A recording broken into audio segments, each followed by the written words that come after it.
Hi எல்லாரும் எப்படி இருக்கிறீங்க? இன்றைக்கி நம்ம அனிதா கிச்சன் அண்ட் டைலரிங் சேனலில் என்ன பார்க்க போகிறோன்னா சுவையான பாதுஷா வீட்டில் எப்படி செய்கிறதுன்னு பார்க்கலாங்க வாங்க. பொருட்கள் 1.5 கப் மைதா, 1 கப்பு சர்க்கரை, 1 கப்பு நெய். நெய் நல்லா சூடு பண்ணி எடுத்துக்கலாங்க. 1 கப்பு நெய் எடுத்துருக்குதுங்க. 1 கப்பு மாவுக்கு 1 கப்பு நெய்யுங்க.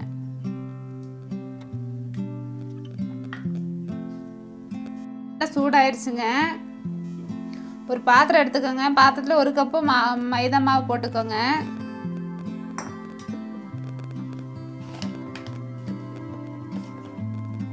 கால் ஸ்பூன் சோடா உப்பு போட்டுக்கலாங்க. நல்லா மிக்ஸ் பண்ணி விட்டுருங்க. மிக்ஸ் பண்ணதும் சூடான நெய்யே ஊற்றிக்கலாங்க. எந்த அளவுக்கு தேவையோ மாவு பசையதுக்கு எந்த அளவுக்கு தேவையோ அந்த அளவுக்கு போட்டுக்கலாங்க. மைதா நெய் வேணுங்க நெய் போட்டுக்கோங்க. டால்டா வேணுங்க டால்டா போட்டுக்கோங்க. கொஞ்சம் சூடு ஆறணும் நல்லா பிசைஞ்சுக்கலாங்க. நல்லா மிக்ஸ் பண்ணி விட்டதும் எடுத்து வச்சிருக்கிற அரை கப்பு மைதா மாவு கொஞ்சம் கொஞ்சமாக போட்டு நல்லா பிசைஞ்சு எடுத்துக்கலாங்க. நெய்யிலே நல்லா மிக்ஸ் பண்ணி விட்டதும் கொஞ்சமாக தண்ணி ஊற்றி சப்பாத்தி மாவு பதத்துக்கு நல்லா பிசைஞ்சு எடுத்துக்கலாங்க. இந்த மாவு பதத்துக்கு அளவுக்கு நல்லா பிசைஞ்சு எடுத்துக்கலாங்க. பிசைஞ்சதுக்கப்புறம் ஒரு மணி நேரம் நல்லா ஊற வச்சு எடுத்துக்கலாங்க. மாவு நல்லா ஊறிடுச்சுங்க. நல்லா சாப்பிட்டா நல்லா ஊறி வந்துடுச்சுங்க. இந்த மாதிரி சின்ன சின்ன உருண்டையாக எடுத்துக்கோங்க. கையில் நல்லா உருட்டி விட்டுருங்க. உருட்டி விட்டுட்டு இந்த மாதிரி தட்டி விட்டுருங்க. உங்களுக்கு எந்த அளவுக்கு பெருசாக சின்னதாக வேணுங்க சின்னதாக போட்டுக்கோங்க. பெருசாக வேணுங்க பெருசாக போட்டுக்கோங்க. இந்த மாதிரி நல்லா தட்டி எடுத்துட்டு சென்டரில் கொஞ்சம் அமுத்தி விட்டுருங்க. அவ்வளோதாங்க. எல்லாமே இந்த மாதிரி தட்டி எடுத்து வச்சுக்கோங்க. நான் சின்னதாக போட்டிருக்குறேங்க. நீங்கள் பெருசாக வேணுங்களும் போட்டுக்கோங்க. பெருசாக போட்டால் வேகிறதுக்கு கொஞ்சம் லேட்டாகும். அதனால் சின்னதாக போட்டிருக்குறேங்க. சர்க்கரை பாவு காய்ச்சறதுக்கு அடுப்பில் ஒரு பேன் வச்சுருக்குறேங்க. 1 கப்பு சர்க்கரை போட்டுக்கலாங்க.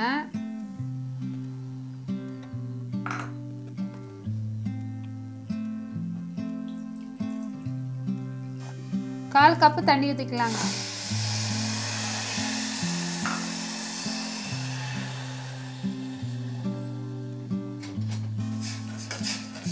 சர்க்கரை பாவு நல்லா கரைச்சி எடுத்துக்கலாங்க. வாசனைக்காக 2 ஏலக்காய் தட்டி போட்டுருக்குறாங்க. நல்லா கொதிக்கட்டுங்க. நல்லா கொதிச்சதுக்கப்புறம் அடுப்பு ஆஃப் பண்ணிக்கலாம்.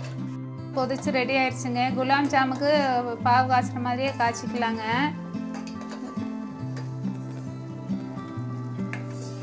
ஒரு 2 சொட்டு லெமன் ஜூஸ் ஊற்றிக்கலாங்க. சக்கரை பாவு கெட்டி ஆகாமல் இருக்கிறதுக்கு தான் லெமன் ஜூஸ் ஊற்றுறேங்க. அவ்வளோதான் ரெடி ஆயிடுச்சுங்க. அடுப்பில் சட்டி வச்சுருக்குறேங்க. பொரிக்கிறதுக்கு தேவையான அளவு எண்ணெய் ஊற்றிக்கலாங்க. எண்ணெய் சூடாயிடுச்சுங்க. ரொம்ப சூடாகக்கூடாது, சீக்கிரம் கருகி போயிடும். மீடியம் சைஸ் சூடாயிடுச்சுங்க. ஒன்றா போட்டு பொரிச்சு எடுத்துக்கலாங்க.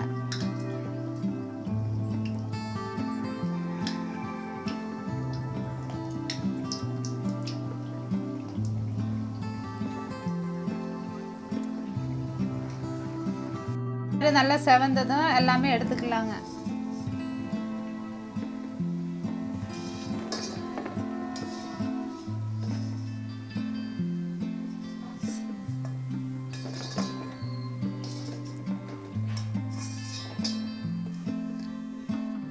எடுத்துட்டு சூடான சர்க்கரை பாவில் போட்டு ஊற வச்சுக்கலாங்க. ஒரு 5 நிமிஷம் ஊற வச்சு எடுத்துக்கலாங்க.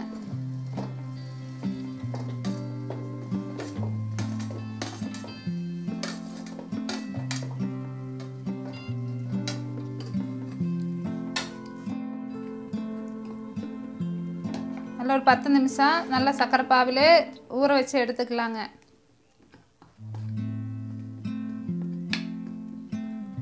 இந்த வீடியோ உங்களுக்கு பிடிச்சிருந்தா லைக் பண்ணுங்கள், ஷேர் பண்ணுங்கள், சப்ஸ்கிரைப் பண்ணுங்கள். பக்கத்தில் இருக்கிற பெல் பட்டனை கிளிக் பண்ணுங்கள். அப்போ தான் நான் போடுற வீடியோலாம் உடனுக்குடன் நீங்கள் பார்க்கலாம்.